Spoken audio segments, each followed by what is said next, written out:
Hey guys, Danny here. Today we will be looking at a smartphone. This product was sent to me for review. As always, if you'd like to pick it up, you can find a link down in the description.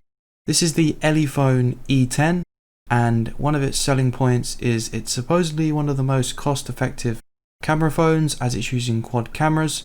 However, I'm not so sure about that as one is just a depth camera, so I'm not really sure if that counts. But I'm going to be using this for about a week and I'm going to be sharing my experience with you. So hopefully if you're thinking of picking up this product, you'll be able to make a decision. Included in the box is a screen protector, and you also get this clear case, which I do really like. It's nice and simple. We also get our charging cable, which I'm pleased to report is USB-C, and of course our power brick. This is a European power brick, but they did send me an adapter as well, as I'm in the UK. My first impressions of handling the phone were quite positive. It does have a very light weight and feels nice in the hand. It's not too big for me personally, but this depends on the size of smartphone that you're used to. I do like the color design on the back of the phone. I am a fan of these phones that use this kind of gradient look. It stands out and it makes it look different from a lot of other smartphones which can appear quite boring, but it's not so over the top that I dislike it. And of course we have our camera module, which houses a 48 megapixel main camera, a 13 megapixel wide angle camera, a 5 megapixel macro camera, and a 2 megapixel depth of field camera. So you do have 4 cameras. Unfortunately, the fourth one isn't a telephoto, it's a depth of field. Let's take a closer look at the screen. You can see we have a droplet style camera design on the front, which is pretty flush with the top of the phone, and I don't feel like it intrudes too much. My favorite design is pop-up cameras, so you have a completely full screen on the front of the device, but this design is pretty good when you're considering how cheap this smartphone is. So we have a SIM tray which is capable of holding dual SIMs as well as expandable storage, so we have some good usability there. On the top of the phone we have a microphone hole, we have a volume rocker, as well as a fingerprint reader which doubles as a power button. On the bottom we have a single firing speaker, USB-C slot, and on the other side we have our SIM tray. This device is running Android 10, so it was very simple for me to set up and get going. I then had my first experience with the fingerprint reader, which again is built into the power button on the side of the phone. It is definitely my least favorite style of fingerprint reader when you compare it to ones that use under display fingerprint readers, or simply just a circular style one on the back of the phone. Obviously I'm sure that they had to consider the budget of this phone, so that's probably why they went with this one. But you can see it does work pretty well, and it didn't give me too many rejected fingerprints when they were correct. So I think this should give you respectable security, and I definitely would recommend going with a smartphone that has a fingerprint reader.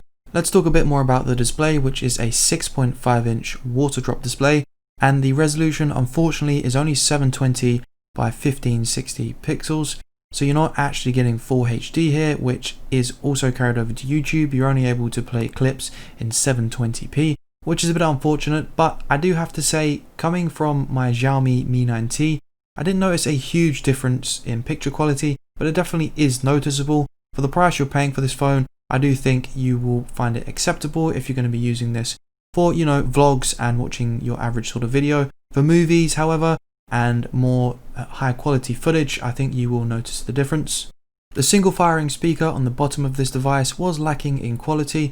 It got to a decent sound level, which was okay for me.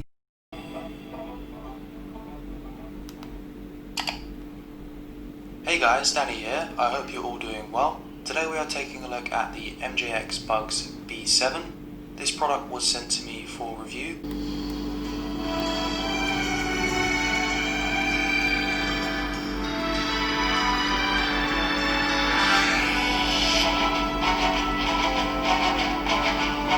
I decided to give PUBG and Modern Warfare a try on this device and see how well they run, and I was pleasantly surprised. Here is footage from both of them running on low to medium settings, with a couple of hiccups, but they were definitely playable.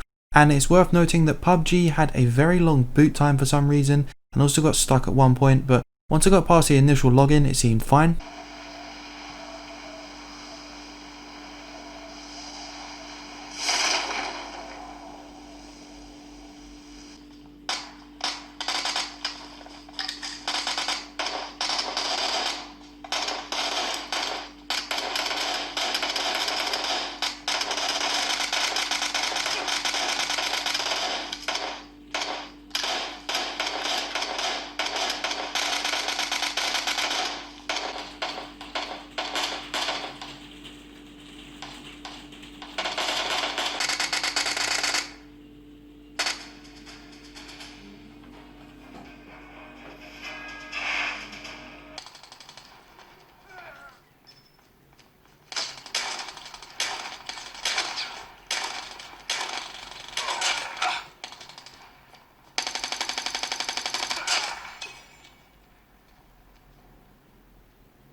When it comes to the camera system on this phone, it's a little bit hit and miss.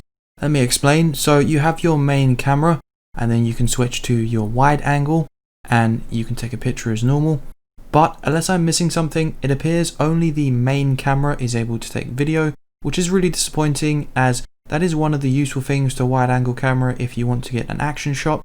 You do have your macro camera at the top here as well. It doesn't change the zoom, but when you get closer to an object, you will see that it does make a difference. When using the video mode, the phone does crop in quite aggressively as well, which is a bit of a shame, but it is usable. So I'm not going to talk about the camera too much. I'm simply just going to show you photos and video, and you can make up your own mind. Okay, so we're now going to do a audio and video test for the front-facing camera. I'm in a bit of a dimly lit room here, so the camera quality is probably going to suffer quite a bit. It doesn't look too great on screen, but my main focus for this is to see how well the microphone picks up my voice, as it's pretty important if you want to record videos, and hopefully it works pretty well.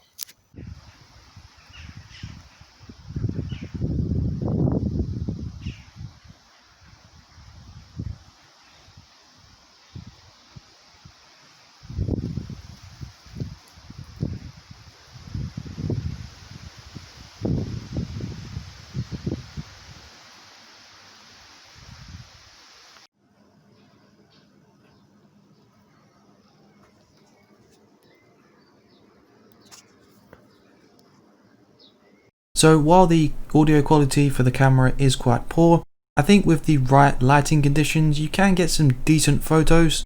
I wasn't expecting too much out of this camera anyway, so maybe I have my expectations set a little bit low, especially when you consider the price this phone is selling for. Now, I would say this camera is worth the price if you get this smartphone for the right price. So this all depends on how much you pick this up for. If you look for a good deal, then I don't think the camera is too bad. It is capable of giving some decent selfies, but of course, if you're used to using an iPhone or a higher end smartphone, this camera is definitely not going to be able to compete. But again, with the right lighting conditions and some patience, you can get some decent photos, but they're not going to be any better than decent, that's for sure.